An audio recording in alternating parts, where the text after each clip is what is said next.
Bonjour à tous. Alors aujourd'hui, nous enregistrons cette émission Rendez-vous CoPro avec notre partenaire Uretech et nous sommes en compagnie de Christophe Bienbeau et d'Alex Vuillaume. Bonjour à tous les deux. Bonjour, bonjour. Donc, évidemment, Uretech, entreprise de stabilisation des sols et des ouvrages par injection de résine. Donc, c'est le sujet d'aujourd'hui. Comment vous allez pouvoir identifier les désordres dans vos immeubles et bien sûr y appliquer des solutions durables. C'est le sujet de cette présentation. Eh bien, c'est parti. Merci Isabelle. Donc aujourd'hui, nous allons vous parler effectivement de problématiques de sol et notamment comment interpréter les désordres qui touchent les immeubles. Alors on va faire une présentation en plusieurs phases. On va déjà parler des désordres et comment on les identifie et les propositions de solutions qu'Uretech a dans son catalogue. Alors Alex va vous parler de ça puisqu'il pratique ce métier depuis une dizaine d'années.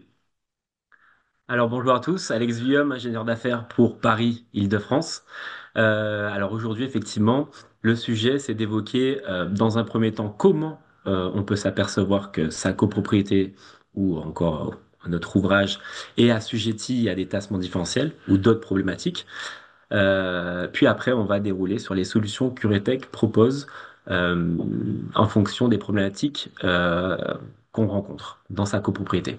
Alors aujourd'hui, je vais parler beaucoup, je vais axer mon discours sur les copropriétés.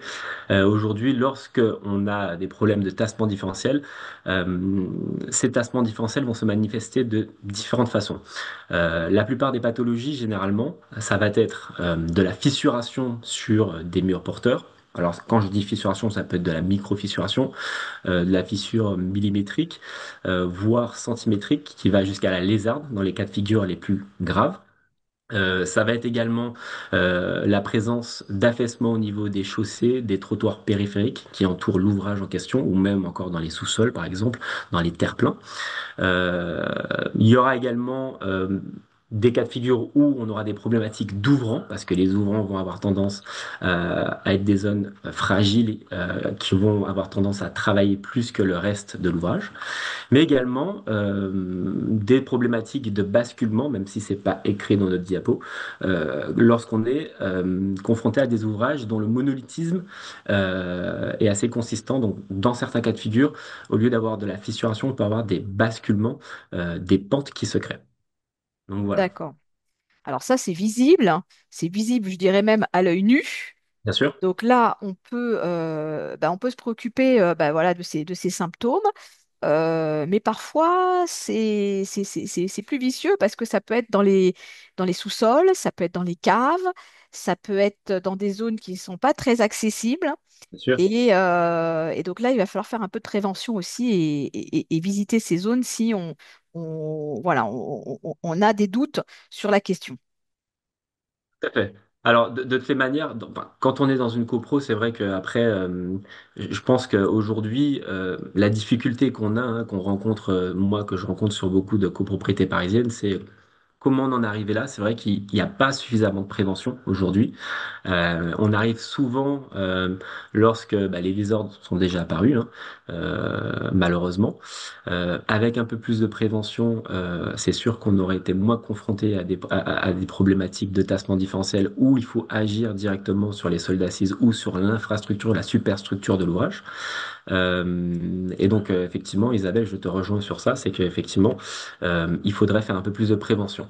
Alors, maintenant, au sujet justement des causes, généralement des tassements différentiels qu'on peut rencontrer sur les copropriétés, elles sont multiples. Il faut savoir que généralement, le tassement différentiel n'est pas, ne dépend pas d'un seul facteur. C'est bien souvent multifactoriel. On a pris quelques exemples, les plus, on va dire, récurrents que l'on rencontre, nous, à Paris et en Île-de-France. Donc, ça va être généralement soit des tassements différentiels induits par une activité, alors un chantier à Mhm. proximité justement d'un ouvrage existant, avec par exemple, comme on peut le voir sur une des images, la création de voiles par passe avec des passes qui étaient trop importantes et qui ont décomprimé les sols d'assises. Ça peut être également des problématiques de lessivage de fines sous fondation liées à des ruptures de canalisation, que ce soit d'arrivée d'eau potable ou encore d'écoulement dit gravitaire. Ça va être tout ce qui va être eau pluviale et eau usée. Mais on a également, dans certains cas de figure, sur les ouvrages, les immeubles type R+1, R+2, donc assez légers, avec un faible encastrement de fondation, des problèmes liés de tassement différentiel liés à la sécheresse. Donc le phénomène que tout le monde parle en ce moment, le retrait-gonflement RGA, donc qui va être accentué par la présence de végétation importante ou d'arbres importants à proximité. Donc D'accord. voilà, ça c'est un peu pour, on va dire, cibler les différents facteurs. Dans certains cas de figure, ça peut être un comme plusieurs facteurs qui amènent au tassement différentiel et donc au sinistre, malheureusement. Oui, Voilà. donc c'est ça la difficulté aussi, c'est que c'est beaucoup d'événements qui peuvent se produire. Alors ça peut être justement trop d'eau avec des fuites, mais ça peut être aussi trop de sécheresse Complètement. des terres argileuses qui se rétractent. Complètement. Trop de végétation avec des racines enfouies voilà, qui soulèvent les sols, et puis des événements induits, comme on l'a dit, avec des chantiers ou autres qui peuvent faire des mouvements de terrain et donc avoir des incidences directes sur les bâtiments. Donc bon, c'est vrai que il y a vraiment beaucoup de sujets et on peut dire que tout le monde est concerné. On est concerné dans toutes les régions de France aussi. Bien Donc, sûr. c'est pas lié forcément à une localisation, c'est pas lié à un climat particulier. C'est en fait, ça peut être toute l'année sur toutes les régions de France. Donc, Rajouterais une précision, c'est qu'en plus, ces causes ne sont pas forcément dans la propriété. Elles peuvent être en dehors de la propriété, ce qui rend en plus, on va dire, son règlement plus compliqué. Je vous donne un exemple assez simple. Mhm. Si c'est l'arbre de votre voisin, bon, ben, c'est plus compliqué d'aller intervenir sur l'arbre de votre voisin que sur votre propre arbre. C'est pour ça qu'il faut être vigilant et quand même anticiper parce que la procédure peut être assez longue. Tout à fait. exactement. Exactement. Bon, alors une fois qu'on a dit ça, il faut bien sûr trouver des solutions. Et c'est là que vous intervenez, évidemment, solutions d'Uretech, selon les problèmes rencontrés, bien sûr, puisque les solutions doivent s'adapter aussi aux problématiques. Donc voilà, on y est. Donc qu'est-ce que vous nous proposez alors? Alors voilà, alors nous, les solutions, voilà, elles sont multiples en fonction des problématiques. Il faut savoir que nos solutions sont aussi bien, alors on peut les mettre en application aussi bien pour des problématiques dans le cadre de mesures préventives, Mhm. c'est-à-dire en gros avant d'être sur une problématique vraiment où là on est sur du curatif. Le but étant alors de traiter une problématique donnée avec un procédé. Alors, le premier procédé que je vais présenter, c'est le procédé phare du RETEC, qui représente à peu près 80% de notre activité à ce jour, qui est le procédé Deep Injection, qui va être une consolidation ou et amélioration de sol par injection de résine expansive. Cette injection, alors, peut être réalisée avec différents systèmes d'injection, différentes techniques d'injection, à savoir que généralement, cette technique est appliquée avec à la fois un monitoring laser sur l'infrastructure pour suivre la réaction de l'ouvrage en temps réel, mais également des essais pénétrométriques avant-après pour mesurer l'amélioration de sol qu'on aura obtenue et vérifier l'objectif qui a été défini préalablement via une étude de sol. Voilà, très important. Donc on peut intervenir sous les fondations de l'immeuble, là, comme vous pouvez le voir sur le petit dessin, ou sous le dallage, voilà, C'est sur les ça. deux zones de fondation de l'ouvrage. Voilà. Donc ça, c'est pour le procédé Deep Injection. À savoir que pour le monitoring laser, on a fait une petite aparté, Mhm. une petite précision, parce que pour les ouvrages les plus sensibles, on peut mettre en œuvre, à la place du monitoring laser qui est fait à l'aide de capteurs HL700 sensibles au demi-millimètre, on peut mettre en place un radar qui va scanner en 3 dimensions les façades des ouvrages les plus sensibles, par exemple les églises ou encore des ouvrages, même des copropriétés qui peuvent être Classé. classées, tout à fait. Et moi, ça m'arrive assez fréquemment à Paris intramuros.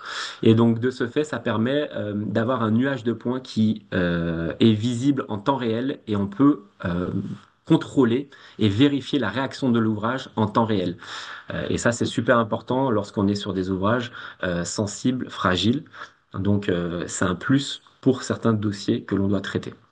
Voilà. D'accord. Alors après, au-delà du fait qu'on puisse traiter le sol d'assises des fondations des ouvrages et des copropriétés et autres types d'ouvrages, on a également un procédé qui permet de régénérer le liant des maçonneries, aussi bien les maçonneries qui vont être des murs type moellon de Meulière avec un liant, comme également le système de fondation lorsqu'il y a eu par exemple un lessivage du liant lié soit à une fuite de réseau ou encore de par la vétusté. L'effet du temps, hein, tout simplement, qui va dégrader en fait le liant.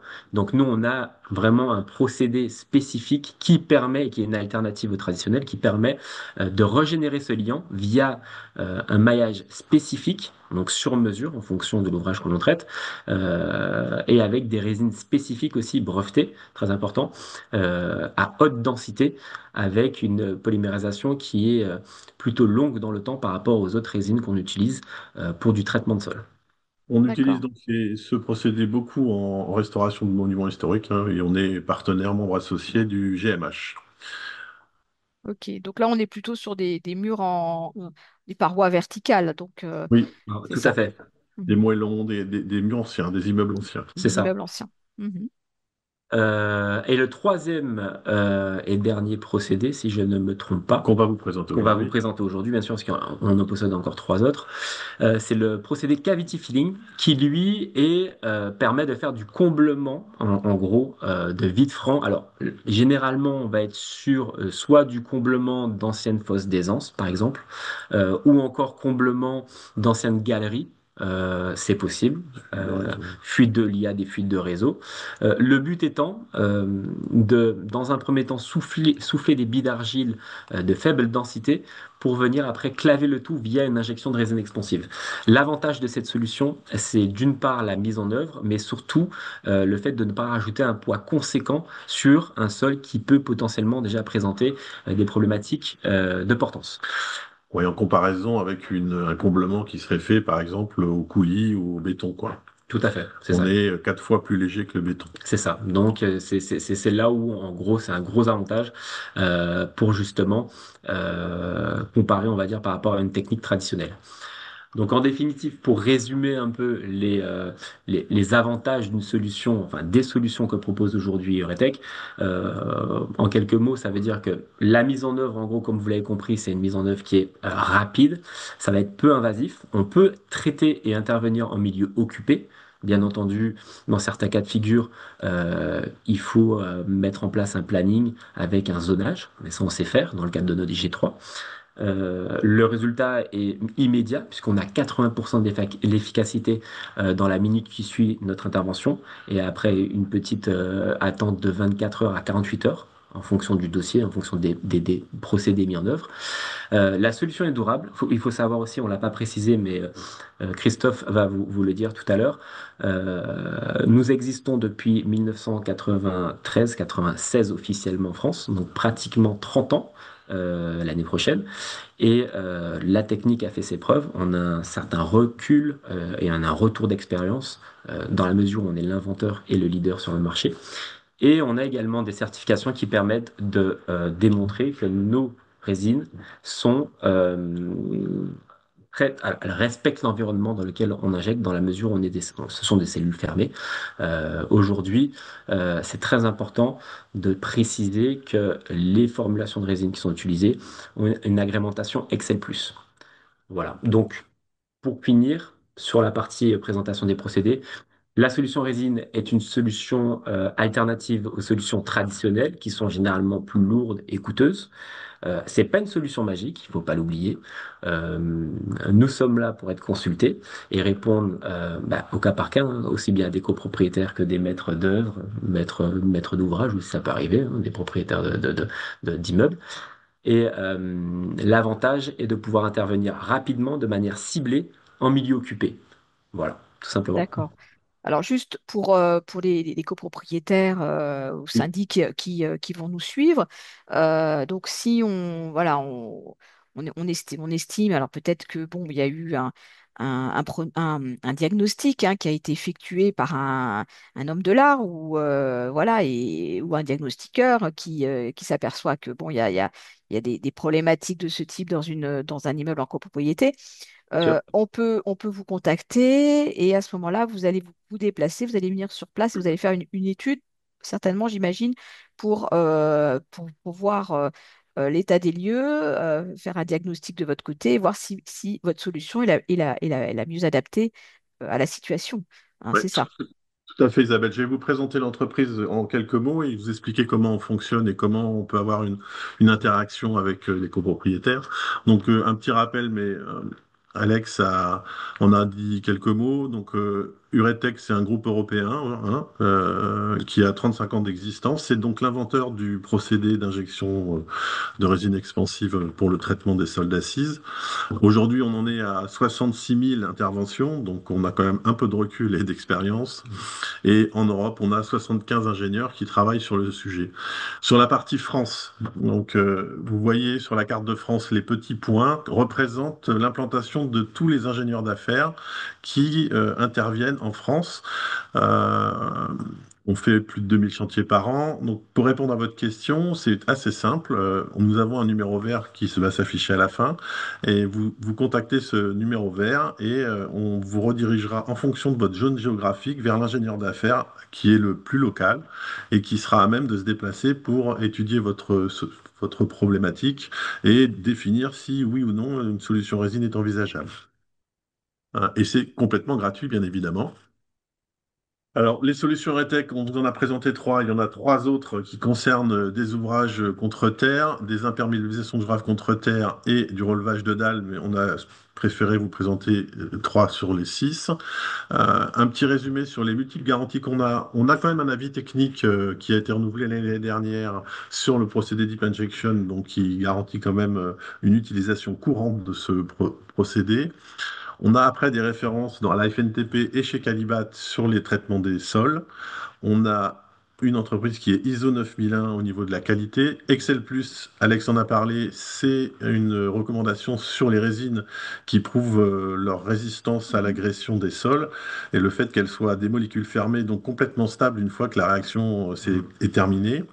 Et on a mis le petit site d'EcoVadis qui montre qu'on est une entreprise responsable et qui prend soin de ses salariés, puisque c'est une classification qui permet d'établir le bon fonctionnement de l'entreprise et comment les gens se sentent bien dans l'entreprise et comment ça fonctionne. Et je le confirme, nous sommes très bien chez Euretech. Bon, vous avez le Alors, sourire tous les oui, deux. tout à fait. Alors, une petite précision, donc on a parlé effectivement plutôt d'intervention sur des sinistres existants. Toutefois, on est aussi en capacité d'intervenir en amont, en préventif, sur des sujets à venir, comme par exemple des surélévations d'immeubles. Si vous souhaitez faire des surélévations d'immeubles, ça va rajouter des charges sur vos fondations et les sols d'assises ne sont peut-être pas capables de les prendre. Donc, il y a une possibilité d'augmenter l'importance des sols avec du traitement par injection de résine. Ça, c'est une solution. Ou d'autres projets qui ne sont pas forcément des surélévations, mais des modifications, par exemple, des descentes de charge d'un immeuble Sur de l'habilitation, lors d'une suppression d'un mur bien porteur, sûr. par exemple. Et donc, on peut également, nous, étudier la solution qui permettrait d'éviter de refaire des fondations neuves pour ces modifications. Donc, on arrive à la fin de notre présentation. On vous fait un petit Google 4,5 quand même. C'est une petite pub, on en profite. Euh, pour vous dire qu'on est quand même une entreprise très sérieuse, mais ça, je vous n'en doutiez pas. Et je vous remercie donc de votre attention et vous pouvez nous contacter. Donc, comme je vous l'ai Eh dit, bien, le 0800 numéro de téléphone. 312 312, je répète, 0800 312 312. L'appel est gratuit et le devis aussi. Nous vous Bon, remercions pour votre attention. Bah merci et peut-être à bientôt. On eh est là bien, en tout tout cas. à fait, tout à fait. Donc, on ne manquera pas de retrouver vos actualités dans les pages de monimmeuble.com. On vous suivra et on incite bien sûr tous nos lecteurs et auditeurs à vous contacter pour leurs immeubles en copropriété qui rencontrent ce type de problématique. Voilà, j'espère que ça vous a été d'un grand service. Merci pour tous vos conseils, pour toutes vos précisions et on se dit à bientôt. Merci Isabelle, à Merci bientôt. Isabelle. Au revoir. Au Au revoir. revoir. Au revoir.